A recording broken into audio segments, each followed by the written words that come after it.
বাংলাদেশ সম্পর্কে কিছুই জানেন না নরেন্দ্র মোদী। তাড়াহুড়ার কি ছিল এমনটাই বলেছে পশ্চিমবঙ্গের মুখ্যমন্ত্রী মমতা।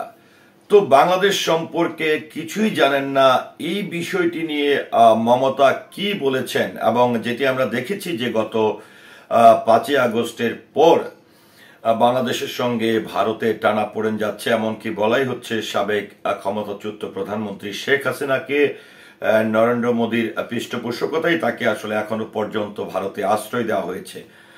তো এই যে মমতা পশ্চিমবঙ্গের যিনি মুখ্যমন্ত্রী রয়েছেন, তিনি আসলে বাংলাদেশকে উদ্দেশ্য করে নরেন্দ্র মোদী বাংলাদেশ সম্পর্কে কি জানে না বা তাড়াহুড়ার কি ছিল, এই শব্দটি কেন ব্যবহার করেছে, এটি নিয়ে দৈনিক যাই দিন পত্রিকা 18 এপ্রিল 2025 একটি তথ্য প্রকাশ করেছেন।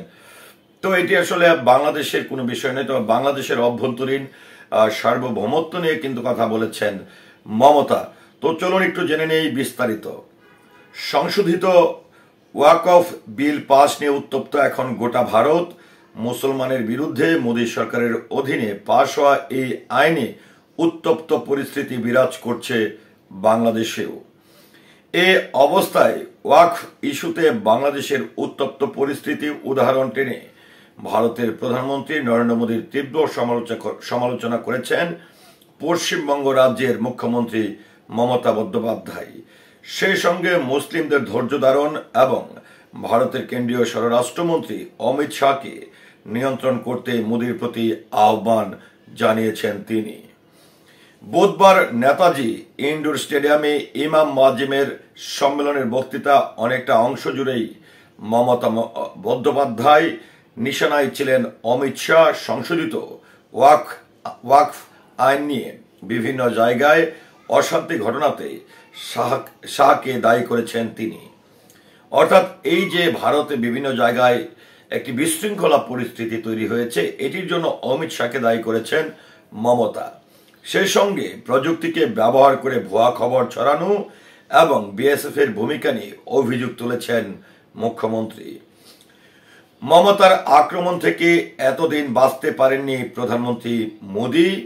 বাংলাদেশের পরিস্থিতি বিবেচনা না নিয়ে ওয়াকফ সংশোধনী বিল কেন তাড়াহুড়া করে পাশ করা হলো, সেই প্রশ্নই এখন তার। মোদীর উদ্দেশ্যে মমতা বলেন, বাংলাদেশের পরিস্থিতি জানেন না, এত তাড়াহুড়ো কি ছিল। পশ্চিমবঙ্গ বাংলাদেশের সীমান্তে লাগোয়া রাজ্য। আপনি ইউনূসের সঙ্গে গোপনে মিটিং করেছেন, চুক্তি করুন, তাতে দেশের ভালো হলে আমরা কিছুই বলবো না বা কিছুই বলার নেই। অমিত শাহকে উদ্দেশ্য করে মমতা বলেন, আপনি কোনোদিনও প্রধানমন্ত্রী হবেন না।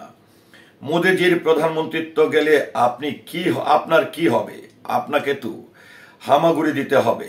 এরপর প্রধানমন্ত্রীর উদ্দেশ্যে মমতা বলেন, আমি মোদীজিকে অনুরোধ করছি, এই লোকটাকে নিয়ন্ত্রণ করুন। একটা লোকের হাতে সব এজেন্সি যেমন পারছে ব্যবহার করছে। সংখ্যালঘুদের উদ্দেশ্যে মমতার অনুরোধ, 1 বছর ধৈর্য ধরুন, দিল্লিতে অনেক পরিবর্তন হবে। নতুন সরকার হলে আশা করি হামাগুড়ি ঢুকবে না।